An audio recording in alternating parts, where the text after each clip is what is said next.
All right, cozy, small room. Hi to everyone. My favorite people are in the room. And those of you watching on YouTube, hello to you too. So, the utility for NFTs, is it in the room with us right now? Right, so as the market starts to come back, 50% up just on NFT trading volume last month, I think this is a good question. This is very topical. To start things off, what makes NFTs NFTs? 4 things, right? So transparency, indivisibility, transferability, interoperability. This is what makes them unique. And their uses can be broadly in 2 buckets, secular or broad.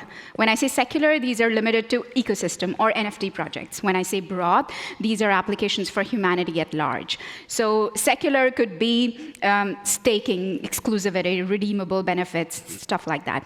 Broad are large human applications. So these could be ticketing, voting, real estate, IP, authentication. That's phase 2. We're right now in phase 1, which is the secular ecosystem-specific use cases. So how do we move to phase 2 is sort of function of tech, and with that will come the adoption. So where are we in terms of tech? This is, I'm trying to move the slide. Yes. So this is where Web 2 tech curve has evolved. By that, I mean there is a constant handshake of app and infrastructure. So this app infrastructure cycle constantly moves on. As the apps develop, it breeds the need for infrastructure, which inspire few apps. And there is a time for everything, because YouTube could not happen in 1995. It had to happen in 2005 because broadband had to develop in 2000s for that. This is essentially what Danny Grant and Ross Graisman came up with USV about 5 years ago with the paper called Myth of Infrastructure Cycle. This is universal. So where are we in terms of Web3? Lots of L1s, L2s, rollups, CKs, wallets, browsers, extension. But really, where are the apps? Where are the users? And when we develop a lot of infrastructure divorced from apps and divorced from use cases, we have sort of barren lands. And this is what we want to avoid. This is something that has happened across, beyond tech cycles as well. So we've had a lot of aeroplanes, which then inspired the need for airports, which is infrastructure. We've had a lot of electric bulbs developed first, which then inspired the need for large-scale electric grids. In crypto, in Web3, where we are at that very juncture, where we have lots and lots of infrastructure, but we need the apps. And this is, my lovely friends, where NFTs come in. So NFTs enable apps and adoption. Because this is a new game, and it's got new rules. With simple tools done right daily, such as content, virality, engagement, NFTs can enable adoption like no other. Some of the best crypto founders, Web3 people you see on Twitter are not KOLs, but actually the founders running the projects themselves.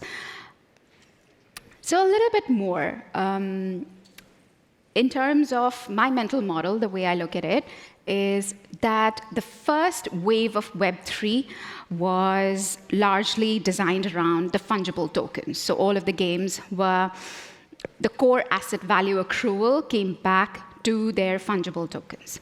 Then came the next wave, perhaps, which was sort of a blend of NFTs and fungible tokens together.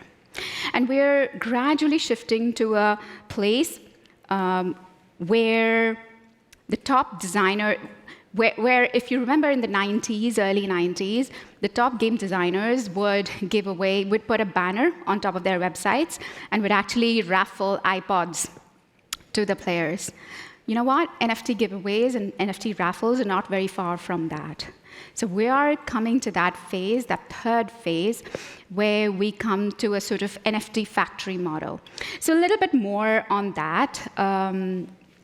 But first, this is how my mental model has evolved very simply from Web 1, Web 2 to Web 3, so which is where we have tools of NFTs powered with what is happening with AI across the space.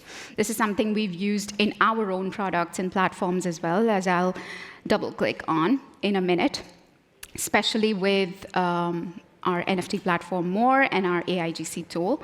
So now how all of this theory translates into action from ourselves being Find Satoshi Lab, into our products is as follows.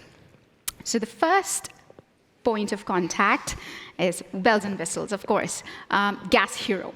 We believe gaming is going to be one of the major adoption reasons for people to come on Web3 rails. And for gaming in Web3, NFTs are going to be not just a feature, but the future.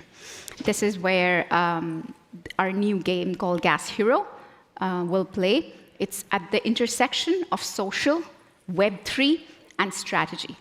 We've learned a few things from our power app, Steppen, on how to make the economy sustainable by fixing asset surplus, on how to include social gameplay, which is very important, and third, and most importantly perhaps, how to improve the game experience itself. A little bit of alpha, we've just rolled out or started the community testing. There are about 3,000 spots, so please do check out our Twitter at Gas Hero Official on more details on how to find a spot to test the new game.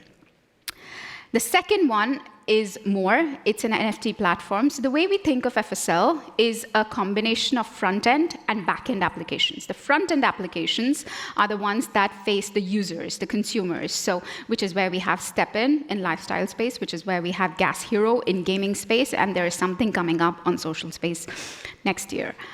On the back-end space, we built infrastructure to support these front-end apps. So we've got our own DEX, which is called Door, and we've got our own marketplace, which is called More. This is where we want to power and support artists, art, all kinds of creators, retail as well, not just whales. And we believe, therefore, NFT culture is entertainment, and entertainment is a killer feature. Speculation is not just a bug, but a feature here. Last but not the least is, of course, Steppen. I often say that our digital sneakers got people moving way more than even physical sneakers. And I've spoken to people at Nike and Adidas. So yeah, cheers to Steppen. And while we are talking of innovation and how Steppen got real utility to NFTs, there is stuff happening, yes, albeit in small numbers. So whether it's in music with Rihanna, whether it's in ticketing with Coachella, whether it's virtual fashion with Artifact and Nike, whether it's physical art and who's not heard of Banksy, or fundraising, or education, where universities are putting the degrees on NFTs, or in fact, I heard in India in a state where even the police complaints were being put on NFTs to avoid corruption. So yeah, there are stuff happening from LVMH to these small-scale initiatives, which soon will find broad applications. I mean, that's how internet started, with TCP/IP in a small defense lab, and today the penetration is close to 90%.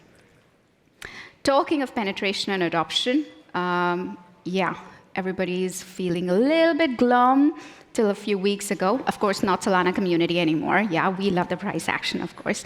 But yeah, so if you zoom out a little bit, the market, the famous 4-year cycle, is not just true for price action, but it's true for key indicators and activities and metrics. So the 4 special ones are the market cap, media activity, developer activity, and startup activity. And if you look at these numbers, and especially the dev activity, across 4 years, not just double-digit growth, but 84%. And I think this is the picture that matters. So please, please, please, innovator stage, innovation, Solana for devs and builders.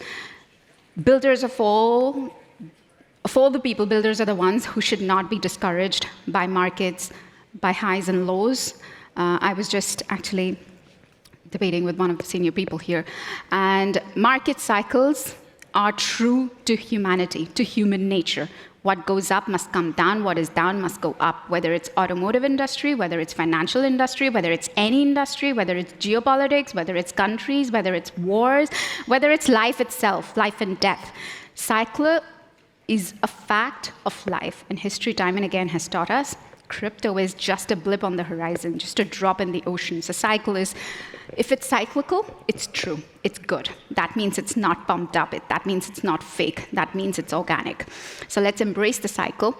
What is truly heartening is that despite all these cycles, there are just double-digit growths looking forward to us. So let's build, let's get prepped up, let's build utility, let's build sustainability for things that are going to last.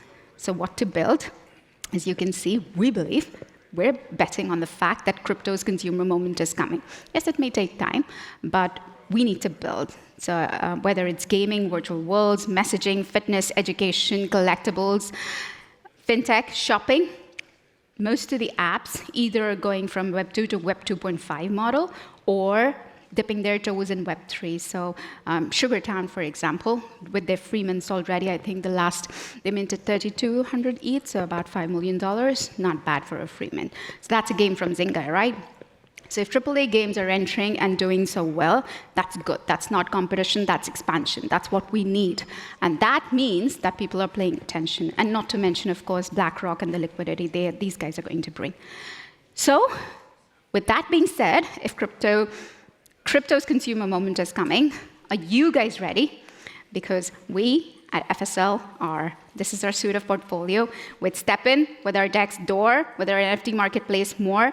Fairmint is our retail platform on More for creators. Smack is our AI-powered anti-cheat tool. Yes, here is, of course, a star game. Wait for it in December. It's already breaking records on Polygon.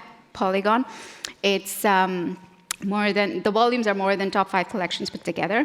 And last but not the least, GNT, our AIGC tool. So yes, we're ready. Thank you for listening here. Cheers. Bye-bye.